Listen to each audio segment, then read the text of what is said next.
આપણે એવું માનીએ છીએ કે મને પ્રોબ્લેમ સાસુના હિસાબે છે, મને પ્રોબ્લેમ દેરાણીના હિસાબે છે, મને પ્રોબ્લેમ જેઠાણીના હિસાબે છે, મારે પ્રોબ્લેમ છે નણંદના હિસાબે છે. અને અત્યારે તકલીફ એવી છે કે આજથી 10 વર્ષ પહેલા દીકરો દીકરી સમાન, દીકરો દીકરી સમાન એવી આપણે ઝુંબેશ ચલાવી અને બહુ જ સરસ રીતે લોકોએ સ્વીકારી પણ લીધું કે હા, દીકરો અને દીકરી સમાન છે, એક સમાન છે, સાથે ઉછેર કરે છે, બંનેને સરખું ભણાવે છે, આગળ વધારે છે. પણ હવે ક્યાંક ક્યાંક સમાજમાં મને એવું જોવા મળે છે કે દીકરીને વધુ આપણે આગળ વધારી, દીકરા બિચારા ક્યાંય રહી ગયા ખૂણામાં. કેટલાય કુટુંબો હું એવા જોઉં છું ભાઈ કે જ્યાં દીકરીનું પરણાઈ જાય પછી એનું દીકરીનું ચાલે. ઘરમાં રંગ બદલાવ હોય ને તો કે મોટી બેન આવે ને પછી આપણે નક્કી કરીએ. એટલે છોકરાને સતત એક ઇન્ફેરિટી કોમ્પ્લેક્સ થઈ જાય. મને તો લાવ્યા શું કામ આ પૃથ્વી પર, કંઈ પૂછવાનું જ નહોતું, કરવાનું જ નહોતું, કુટુંબના તમામ નિર્ણય દીકરીને જ આપવાના હતા. દીકરીઓને મારી નમ્ર વિનંતી છે, નણંદોને પણ મારી નમ્ર વિનંતી છે કે જો તમને તમારી નણંદ ન ગમતી હોય ને તો તમે કોકને નહીં જ ગમતા હો. આવીને પહેલું વહેલું તમે જો અત્યારે કેવું થાય છે ખબર છે કે દીકરીઓ ઘરે આવે ને એટલે પહેલું વહેલું કેમ આ સોફા અહીંયા લઈ લીધા. ઓલી જે નવી પરણેલી વહુ આવી હોય એને પોતાના સપના હોય, એને પોતાનું ઘર બનાવવું હોય, એને પોતાનું આમ કરવી જોઈએ. એટલે પહેલું વહેલું તમે આવીને એમ કહો કે આ શું કામ બદલાયું, એટલે તરત ઓલી મમ્મીને એવું થઈ જાય સાચી વાત છે, આનું હલવા ન જ દેવાય, તરત સોફા બદલાવી નાખે. એટલે ઓલી ભાભીને એવું થાય કે મારા ઘરમાં આ કેમ મારે કરવાનું, સોફા એ કેમ મારે રાખવાના, કેમ અત્યારે આ. જે દીકરીઓ પ્રોપર્ટીમાં ભાગ લે છે ને એમને મારે નમ્ર વિનંતી કરું છે કે જો તમને પિતાની પ્રોપર્ટીમાં સરખો ભાગ લેવાની ઈચ્છા હોય તો માતા પિતાને સાચવવાની જવાબદારીમાં સરખો જ ભાગ લ્યો. તમારી મમ્મી બીમાર પડે, હોસ્પિટલમાં રહેવાનું જાય તો તમારી ભાભીએ તે ડાયપર બદલવા જવાના, તમારી ભાભીએ ટિફિન કરવાનું અને તમારા ફોનમાં સલાહ આપ્યા રાખવાની મમ્મી તારું ધ્યાન રાખજો, મમ્મી તારું ધ્યાન રાખજે, એમ નહીં. જ્યારે જ્યારે પ્રોપર્ટી લ્યો ત્યારે તમારા પતિને બહુ પ્રેમથી કહો કે જો પ્રોપર્ટી લીધી છે ને તો 10 દિવસ માંદા પડશે તો ત્યાં જવું પડશે.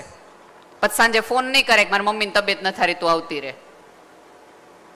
અને અહીંયા બેઠેલી તમામ સાસુઓને મારી વિનંતી છે કે તમારા ગમતા ઘરેણાના ઘાટ તમે તમારી દીકરીને આપો અને જે તમારા જીવનનો ઘાટ રચવાનું છે એ દીકરાની વહુને પડ્યું હોય એમાંથી આપો. એવું ન કરો. તમારે રહેવાનું તમારી દીકરાની વહુ સાથે છે, તમારી દીકરી સાથે નહીં.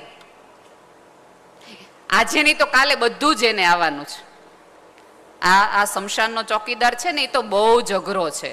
ગમે એવી મોટી ઓળખાણો છે, ગમે એવા પુણ્ય કર્યા હશે ને તો પાણીની બોટલ એ અંદર નહીં લઈ જવા દે, તો તમારા ઘરેણા લોકર તો નહીં જ લઈ જવા દે, તમારી સાડીઓ તો નહીં જ લઈ જવા દે. એના કરતા બહુ વટથી પહેલી એનિવર્સરી આપણે જ વહુને સરસ મજાનું ઘરેણું આપી દેવાનું. વહુને એમ થાય કે મારા સાસુ છે કાંઈ, એ પછી લઈ લે આપણા ગયા પછી. એના કરતા અત્યારથી આપો ને. આટલા બધા તમે ઘાટ ઘરેણાના ભેગા કર્યા છે, દર એનિવર્સરી એક બર્થડેમાં આપો તો વહુને એમ થાય. પણ આપણી તકલીફ એ છે કે દેવાનું હોય ત્યારે દીકરીને અને લેવાનું હોય ત્યારે વહુને. જવાબદારીઓ તો કે વહુ નિભાવશે, ફાયદાઓ તો કે દીકરીને આપો. ત્યારે તમારું દરેક દીકરીઓને પણ વિનંતી કે તમારું શિક્ષણ ક્યારે તમને કામ લાગે ખબર છે. અહીંયા કન્યા કેળવણીની કેટલી બધી વાતો થઈ અને સમાજ આ કન્યા કેળવણી કરતી આવી છે. તમારી કેળવણી સાચી ત્યારે પુરવાર થાય છે કે જ્યારે તમને તમારા કરતા વધુ, તમારા સુખ કરતા વધુ તમને એક સ્ત્રીના સુખનો વિચાર આવે. તમને નારી સ્વતંત્રતા ત્યારે સમજાય છે કે બીજું કાંઈ ન થાય તો કાંઈ નહીં, એટલું કેટલું સમજો કે મારા હિસાબે આ પૃથ્વી પરની એક પણ સ્ત્રી દુઃખી ન થવી જોઈએ. પછી તમારી સાસુ હોય, તમારી નણંદ હોય, તમારી દેરાણી હોય કે તમારી જેઠાણી, 4-5 પાત્રોને તો તમે સુખી કરવાની જવાબદારી લઈ શકો ને. હું એવું નથી કરતી કે અમારી જેમ સમાજ સેવાના ઝંડા લઈને બહાર નીકળી જાઓ અને જગતની તમામ સ્ત્રીઓને સુખી કરો, પણ તમારી આજુબાજુની 4-5 સ્ત્રીઓ છે એને સુખી કરવાની થોડી ઘણી જવાબદારી તો લ્યો. જેમ તમને તમારા સ્વપ્નાઓ ને ઈચ્છાઓ રોળાઈ ગયા એનું દુઃખ છે, એવી જ રીતે આવનારા પાત્રને પણ એટલી જ દુઃખ અને પીડા છે. અને સાસુઓની બીજી એક તકલીફ એ છે કે આપણે એક એવી ઈચ્છા રાખે, અને આ વહુની એ પ્રોબ્લેમ છે કે મારો દીકરો મારી વહુને મારી સામે ખીજાય, મારી સામે તું આને કહી દે કે આને એમ નથી દાળ બરાબર બનાવી. તમને શું લાગે છે આ બેડરૂમમાંથી જ્યારે અવાજો આવતા હોય છે એ આ માથાકૂટના જ હોય છે? અને દીકરાની વહુને એમ છે કે તમારી સામે કહી દો મમ્મીને કે અમારે જવું છે એમ. એટલે આમાં સર્વાનુમતે દીકરો એવું નક્કી કરે છે કે આંદરો અંદર બે વ્યક્તિ પતાડી દેતા હોય તો આપણે ઘરની બહાર રહેવું. એવું શું કામ કરવું જોઈએ? અને જ્યારે દીકરાની મમ્મીઓને વિનંતી છે કે તમારો દીકરો અત્યાર સુધી ભીંડાનું રીંગણાનું શાક નહોતો ખાતો, હવે પ્રેમથી ખાવા માંડ્યો છે, એક સ્ત્રીએ બનાવ્યો છે, તો મોઢું બગડવાની જરૂર નથી. કાં અત્યાર સુધી તમને બહુ શાક બનાવડાવ્યા, હવે રીંગણા ખાવા માંડ્યો? એટલે તમારાથી હચવાતો નહોતો એટલે તમે પરણાવ્યો હતો. કેમ કે જો અત્યારે પણ આ જે 2023માં પણ કોઈ છોકરો છે એ થોડોક છેલબટાવ થઈ જાય, રમતિયાળ થઈ જાય, તો આપણે વડીલો શું સલાહ આપીએ? ખીલે બાંધી દો, પરણાવી દો. એનો અર્થ એ છે કે એક પુરુષને સીધો કરવા માટે એક સ્ત્રી ઘરમાં હોવી જરૂરી છે, જેનું નામ પત્ની છે. તો તમે જ્યારે વરઘોડે ચડી જાન લઈને લઈ આવ્યા છો ઘરે કે બેન સુધારણા કરો, અમારા દીકરાને સુધારણા કરો, એ કરી રહ્યું ત્યારે તમને કેમ એટલી બધી તકલીફ થાય? કેવા સીધા થયા? વહુ આવે ને એટલે છોકરા સીધા થઈ ગયા. તમારી સાસુએ 20 વર્ષ પહેલા આ ડાયલોગ માર્યો હતો, રાજી થાવ. વહુનો વાહો થાબડો વાહ દોસ્ત, અમારાથી નો થયો 25 વર્ષે, ત્યાં 2.5 મહિનામાં કરી દેખાડો. આને કહેવાય સ્ત્રી સશક્તિકરણ.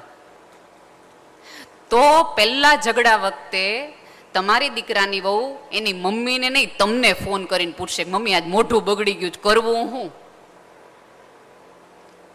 પણ તકલીફ ક્યાં થાય છે કે તરત ઓલી સ્ત્રીને કોઈ પોતાનું મળતું નથી, એવો સંબંધ નથી કેળવી શક્યા, ના જેઠાણી સાથે, ના નણંદ સાથે, ના વહુ સાથે. એટલે પહેલો ડાયલ ફોન ઇમરજન્સી કોલ જાય મમ્મી, અને મમ્મી તો આમ બેઠા જ હોય રાઇફલ લઈને.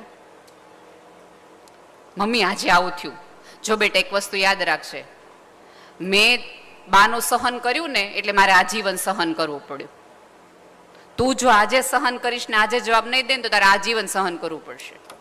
દીકરીને એમ થાય પેલા મમ્મી ફોન મૂકી દઉં, અહીં ધીંગાણો પતાય આવું, પતન નિરાતે કહું હું થયું. હું માનું છું કે દીકરીની માને એક ચિંતા હોય કે મેં જે કુટુંબમાં દીકરી આપી છે કે દીકરી સચવાય છે, દીકરીને બરાબર કમ્ફર્ટેબલ લાગે છે. આ એવું છે કે તમે એક નર્સરીમાંથી છોડ લાવો ને, એક જગ્યાએ ઉગેલું ફૂલ તમે લાવો, અને બીજી જગ્યાએ એક બહુ સરસ એવી કથા છે, અબ્રાહમ લિંકનની કથા છે. અબ્રાહમ લિંકનના પિતાએ ખેતર વેચી નાખ્યું નાના હતા ત્યારે. પછી ખેતર વેચી નાખ્યું ને એ ખેતરના ફૂલોને પાણી પાવા જતા. એટલે અબ્રાહમ લિંકને પૂછ્યું, પપ્પા હવે તો આપણે ખેતર વેચી નાખ્યું છે, હવે ત્યાં આપણે શું કામ પાણી પાવા જોઈએ, ક્યાં આપણું છે? એટલે એમના પિતાએ બહુ સરસ જવાબ આપ્યો કે બેટા ફૂલને નથી ખબર કે આ માલિક બદલાઈ ગયો છે, એટલે મારે પાણી આપવા જવું જોઈએ. એવી જ રીતે જ્યારે ફૂલ કોઈક જગ્યાએથી ઉખડી અને નવી જમીનમાં નવી માટીમાં રોપાય ત્યારે એને થોડો સમય આપો એ માટીમાં. અને તમે તો ખેડૂત પુત્ર છો, તમને તો તમારાથી બધું જમીનની તો કોને ખબર હોય કે ઉગવું શું, વાવવું શું, લણવું શું, ક્યારે બીજ રોપવું એ તમને ખબર હોય, અને ક્યારે પાક લણી લેવો એ તમને ખબર હોય. તમે તો ભવિષ્ય દ્રષ્ટા છો વાતાવરણના. તમને તો બધા રાધર અમારે તો તમારી પાસે પૂછવું જોઈએ એ ક્યારે યોગ્ય સમય કોને કહેવાય વાવવાનો, કે જેથી કરીને બીજ ઉગી નીકળે, વટવૃક્ષ થઈ જાય. એ બધી પરંપરામાંથી તમે છો, તમને અમારા કરતા ક્યાંય વધુ વિશેષ ખબર હોય. તો થોડો સમય આપો કે તમારા ઘરમાં એ થોડી ઘણી સેટ થતી જાય, અનુભવતી જાય. પહેલી વખતે એના ટેસ્ટ પ્રમાણેની દાળ બનાવે જેવી રીતે એના મમ્મીએ એને શીખવાડ્યું હોય અથવા જોયું હોય, તો પહેલા જ ધડાકે કહી દેવાની જરૂર નથી આપણા ઘરમાં આવું નહીં ચાલે. એના બદલે સરસ દાળ થઈ, બેટા સરસ બનાવી, કંઈક જુદો ટેસ્ટ અમને લાગ્યો, અત્યારે આટલા વર્ષોથી અમે અમારા ટેસ્ટની ખાતા હતા, મમ્મી આપણા ઘરમાં કઈ રીતે ચાલે છે? કારણ કે તમે જો લગ્ન કરીને બીજા જ દિવસે એ છોકરી તરત કહેવા પડે કે અમારા ઘરે આવું ન ચાલે. ત્યારે પપ્પા મમ્મીને તકલીફ થાય કે યાર 2 જ દિવસમાં 48 કલાકમાં આ મારું ઘર થઈ ગયું અને તમારા ઘરમાં ચાલે. અમારે ત્યાં આવું બહુ, અમારે ત્યાં કપડાં આમ જ ધોવાય, અમારે ત્યાં રીન જ વપરાય. એ બધી જ વસ્તુ એક્સેપ્ટ કરી લે છે તો તમને કરી લેશે, પણ તમે એને એટલી મોકળાશ આપશો ને તો. અને દીકરાની વહુઓની વિનંતી છે કે જ્યારે જેમ તમે ઘર છોડીને આવ્યા છો ને, એમ એક પુરુષ પણ તમને તમારા ઘરમાં આવવાનો અવકાશ આપે છે. તમારા ઘરમાં એના નાના એવા રૂમમાં તે તમારા બધા જ કપડાં સમાઈ જાય ને એટલો એ વોર્ડરોબ બનાવી દે છે. કોઈ ભાઈઓએ અત્યાર સુધી એમ કીધું કે તમારા પપ્પાને કહેજો કપડાને વોર્ડરોબ આપે, એની સાથે એક રૂમે આપે, અમારા ઘરમાં જગ્યા નથી. પહેલું વહેલું સગાઈ થાય એટલે છોકરાના ઘરમાં ઘરનું રિનોવેશન સ્ટાર્ટ થઈ જાય. આ માત્ર ઘરનું રિનોવેશન નથી, મન અને હૃદયનું રિનોવેશન એ છે. એને ખબર છે કે હવે થોડું પહોળું કરવું પડશે, કારણ કે પાત્રને સમાવવાનું છે. એ લોકો એ તૈયારી કરે જ છે, પણ હવે આપણી જ તૈયારી એમાં સમાવવાની ન હોય તો એમાં છોકરાવાળા કાંઈ ન કરી શકે. અને બધી બાજુ અત્યારે ચાલે છે કે કન્યા કેળવણી કરો, કન્યા કેળવણી કરો. ત્યારે હું બધાને કહેતી આવી છું કે કન્યા કેળવણી હવે બહુ થઈ. છેલ્લા 50 વર્ષથી તમે કન્યા કેળવણી કરો છો. કન્યાઓને આવડી ગયું છે કુમારો સાથે કેવી રીતે રહેવું. હવે થોડું કુમારોને કેળવો, કુમાર કેળવણી તરફ ઝુંબેશ લઈ જાઓ કે સ્ત્રીઓ સાથે કેમ રહેવું. ભણેલ ગણેલ દીકરીને ઘરમાં લાવો. અત્યારે તકલીફ કઈ થઈ છે ખબર છે? કે તમને ઇંગ્લિશ બોલતી જોઈએ છે, નોકરી કરતી જોઈએ છે, ટેલેન્ટેડ જોઈએ છે, તમારા ફ્રેન્ડ સર્કલમાં રાજકારણની ચર્ચા કરતી હોય એવી જોઈએ છે, તમારા શેર બજારમાં એને ખબર પડતી હોવી જોઈએ એ છે. અને પછી તમે એવી અપેક્ષા રાખો છો કે મારા મમ્મી સાથે એ સાંજે સત્સંગમાં પણ જાય. આ બધું કરવું મુશ્કેલ છે. એટલે થોડા પ્રેક્ટિકલ થઈ અને જમીન ઉપર રહીને વાત કરો. તમને એવું લાગતું હોય કે તમને આ બધા વિચારશીલ વાળી જોશે, એના અભિપ્રાયો હશે અને સ્ત્રીના અભિપ્રાયો તમારે સ્વીકારવાય પડશે. અત્યાર સુધી એક જુદી જ વિચારધારાઓમાં, અને પુરુષોને ખબર નહીં એવું કયા શાસ્ત્રોએ શીખવાડી દીધું કે સ્ત્રીઓને કંઈ કહેવાનું નહીં. તમે અત્યારે ધારો કે આ આખી આ સમિતિનો ફંક્શન ને એવું બધું છે, કોઈક બેને પૂછ્યું કે તમને શું કર્યું, તારે શું કામ છે? પહેલો જવાબ આવે તારે શું કામ છે. બીજો જવાબ એ આવે તને કઈ ખબર પડે છે. અમને એટલી નહીં ખબર પડતી હોય કે આખું આટલું સમિયાણું કેમ ઊભું કરવું ને કઈ રીતે કરવું, પણ અમને એટલી ખબર પડે કચરો કઈ જગ્યાએ નખાતો હશે ને વળાય કેટલો, એટલી તમને ખબર પડે. અમને એ નહીં ખબર પડતી હોય કે તમને ઓફિસમાં કેટલી તકલીફ પડી છે, તમારા ઉપર કેટલા ટેન્શન છે, એ કદાચ અમને નહીં ખબર પડતી હોય, પણ અમને એટલી ખબર પડે કે તમે ટેન્શનમાં હોય તો કેટલા પ્રકારની ચા તમને પાવી જોઈએ જેથી તમને ટેન્શન રિલીવ થઈ જાય. તમે જુઓ આ આખું છે ને વૈજ્ઞાનિક શાસ્ત્ર છે, સ્પર્શનું એક સરસ મજાનું શાસ્ત્ર છે કે બાળક રડે ત્યારે માના ખોળામાં છુપાઈ જાય અને માના એક સ્પર્શથી આખું તમારામાં એનર્જી આવી જાય. ઈશ્વરે કુદરતે સ્ત્રીમાં એક એના સ્પર્શમાં એની આંગળીમાં એવી હૂંફ રાખી છે કે એક આમ એક સાદો પૂરી સમગ્રતાથી હાથ પકડે ને તમને ખબર પડી જાય કે આ તમે મજામાં નથી. તમે એવું માનતા હો કે અમને ખબર નથી પડતી તો એ તમે બહુ વહેમમાં છો. તમે દરવાજો ધડ દઈને બંધ કરો ને એના ઉપરથી અમે કહી દઈએ કે આ તમે મજામાં નથી અને તમે કેટલા મજામાં છો.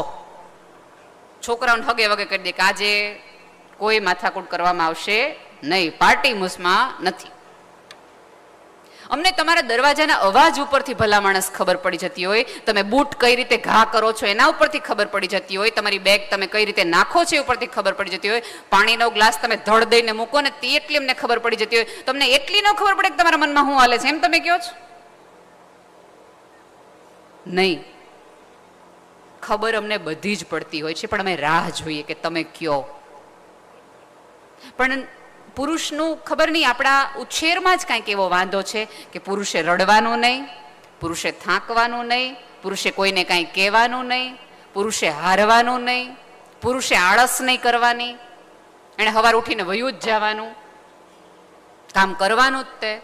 પુરુષે પોતાના સપના તરફ જોવાનું જ નહીં, પુરુષને કોઈ ઈચ્છા હોવી જ ન જોઈએ. ભલે એવું બધા જ સ્ત્રીઓ કહેતી હોય કે લગ્ન પછી સ્ત્રીઓની ઈચ્છાઓ મરી પરવારે છે, પણ સોરી ટુ સે લગ્ન પછી પુરુષોની ઈચ્છા સૌથી વધુ દબાઈ જાય છે, પુરુષોના સપનાઓ સૌથી વધુ રોનાઈ જાય છે. એ તે લગ્ન પહેલા બાઇક લઈને આટા જ માર્યા હતા એણે, હાંજ પડે પછી એને ખબર પડી કે ઘરમાં એક પાત્ર આવે, એને સંતાન થાય. એટલે ધીમે ધીમે ધીમે જે પુરુષનું વોર્ડરોબ આટલા બધા કપડાનું હતું એ આટલાનું કરી નાખે. અત્યારે આખું ફંક્શન તૈયાર થયું હશે ને એટલે બધાએ નક્કી કર્યું હશે કે શું પહેરવું શું પહેરવું શું પહેરવું. આ લગભગ બધા પુરુષોના જૂના કપડા હશે. અમાર શું છે જે હોય હાલે. અને બહેનોએ સાડીથી લઈ ઓર્નામેન્ટ્સથી લઈ ચપ્પલથી લઈને પર્સ સુધી બધું જ બદલાયું હશે. અને બધું બદલાયો પછી એમ કહેશું કે ઓલી નાકામાં કાંઈ લઈ લેવાનું નહોતું, જરાય નહોતું સારું. કહેવાનું તો આજ. હું એક વાર કહું છું કે પુરુષો છે ને ભવિષ્ય જોવે છે અને સ્ત્રી અરીસો જોવે છે. એટલા માટે પુરુષો આગળ છે. શું પહેરવું એ નહીં, શું કરવું તરફ એમની દ્રષ્ટિ છે. અને પછી આપણે પુરુષોનો વાંક કાઢીએ કે આપણને આડા આવે છે ને આપણને આગળ આવવા દેતા નથી, તો સાવ એવું નથી. ક્યાંક આપણી મર્યાદા આપણને આગળ આવવા નથી, આપણો સ્વભાવ આપણને આગળ આવવા દેતો નથી, આપણી જીભ આપણને આગળ આવવા નથી દેતી. મને કોઈક સ્ત્રીને હું તોછડા સ્વભાવમાં જોઉં તો મને બહુ દુઃખ થાય.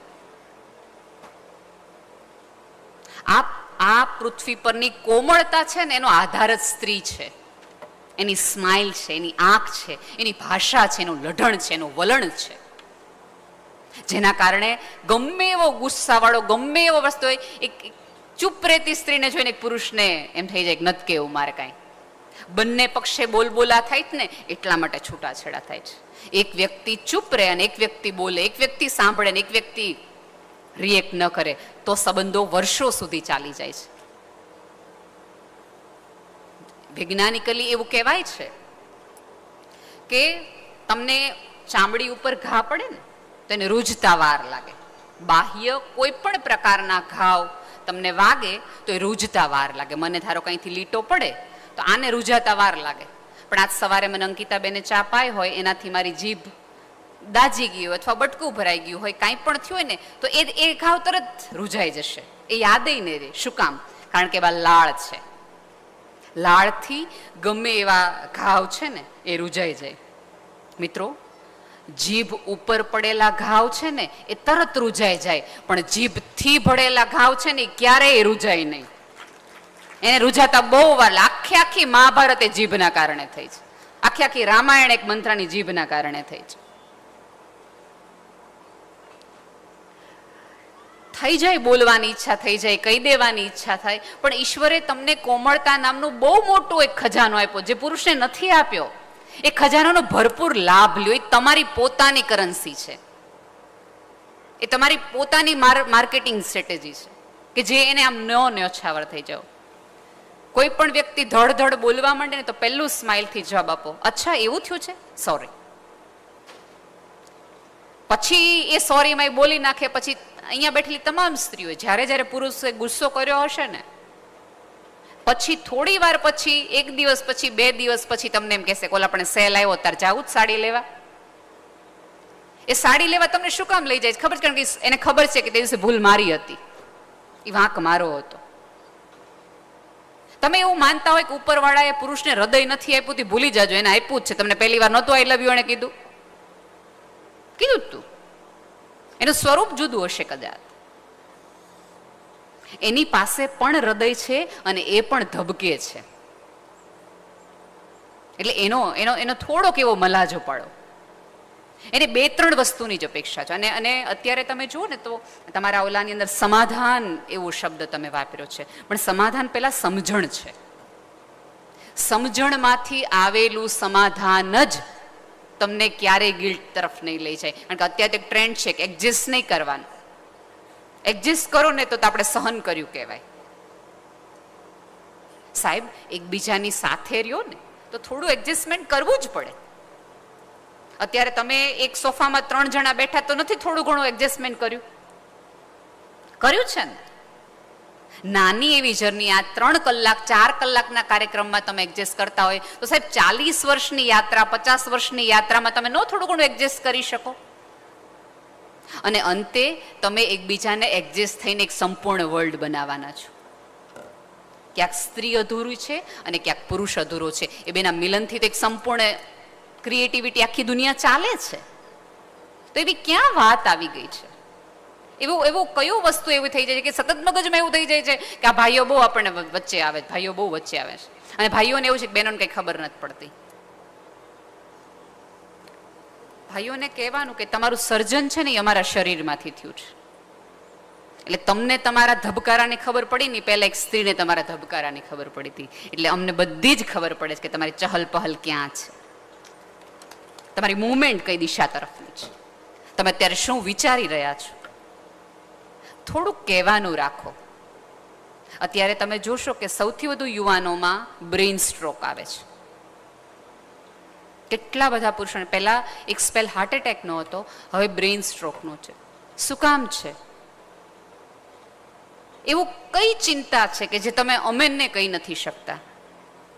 અને એક સાવ સાચી વાત કહું કે તમારા મમ્મી પછી આ પૃથ્વી પરની કોઈ એક સ્ત્રી હોય ને કે જેને તમારા સુખી થવાની સૌથી વધુ ચિંતા હોય, સૌથી વધુ ચિંતા, મમ્મી કરતા પણ ક્યારેક વધુ, એ તમારી પત્ની છે. અહીંયા બેઠેલી તમામ સ્ત્રીઓ જે વ્રત કરે છે, જે પાઠ પૂજા કરે છે, એને પૂછજો કોઈ દી એને એવું એવી માટે કરીશ કે હું આજીવન જુવાન રહું? નહીં. એને પહેલી જ પ્રાર્થના એ કરી હશે કે મારા પતિ 100 વર્ષનો થાય. અમે કેટલા બધા વ્રત તમારી માટે, તો કયા ભાઈઓએ અમારી માટે વ્રત કર્યા કે અમે લાંબુ જીવીએ? તમે ક્યારેક કીધું હશે કે આને કેમ કાંઈ નથી થતું? તમામ પ્રકારની પૂજાઓ છે એ તમારા સ્વાસ્થ્ય માટે, ઘરની શાંતિ માટે, તમે જે કામ કરવા જાઓ છો એમાં તમને સફળતા મળે એની માટે, તમારી સમૃદ્ધિ માટે. માં હોય ને એને તો 3 દીકરા એટલે 3 દીકરા માટે પ્રાર્થના કરવી પડે. અમારે એક જ. એટલે અમે જ્યારે બેસીએ છીએ ઈશ્વર સામે ત્યારે માત્ર તમારી સફળતા માટે જ બેસીએ છીએ. એનો અર્થ એ છે કે તમે અમને કહેવાનું રાખ્યું ને તો તમે ક્યારેય નિષ્ફળ નહીં જાઓ. થોડુંક અમારી સાથે શેર કરવાનું રાખો. અને ક્યારેક ભાઈઓ શેર એટલા માટે બહેનો નથી કરતા કારણ કે આપણે તરત જજમેન્ટલ થઈ જઈએ છીએ. તમારે તો હંમેશા આવવું જોઈએ, કોઈ દી કકડાટ જ તમારો હોય. એટલે પહેલી વારમાં નક્કી કરી નાખે છે આને સાંભળવાની ક્ષમતા જ નથી, એટલે એને કહેવાની ક્ષમતા ગુમાવી નાખે છે.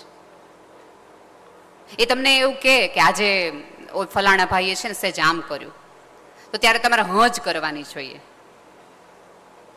ક્યારેક એને એવું થઈ જાય છે કે નાનો ભાઈ છે વ્યવસ્થિત નથી, એ થોડો આડી લઈને જતો રહ્યો છે, ત્યારે એક ચિંતા સાથે ઘરની વ્યક્તિ તમે છો એટલા માટે તમને એમ કે ના ને, ત્યારે આપણે તરત ઉલટા ઘોટે ન ચડી જવાય કે મેં તમને પહેલેથી કીધું હતું કે એવો જ છે, પણ તમને અમે હારા નહોતા લાગતા, અમે તમને એમ થતું કે તમારા ભાઈ છે એટલા માટે. એવા સમયે તમારા પતિને સંભાળો, સાંભળીને એટલું કહેવાનું રાખો કે ક્યારેક બદલાશે, થોડીક શાંતિ તો રાખો, થોડી ધીરજ તો રાખો, તો એ તમારી સલાહે લેશે.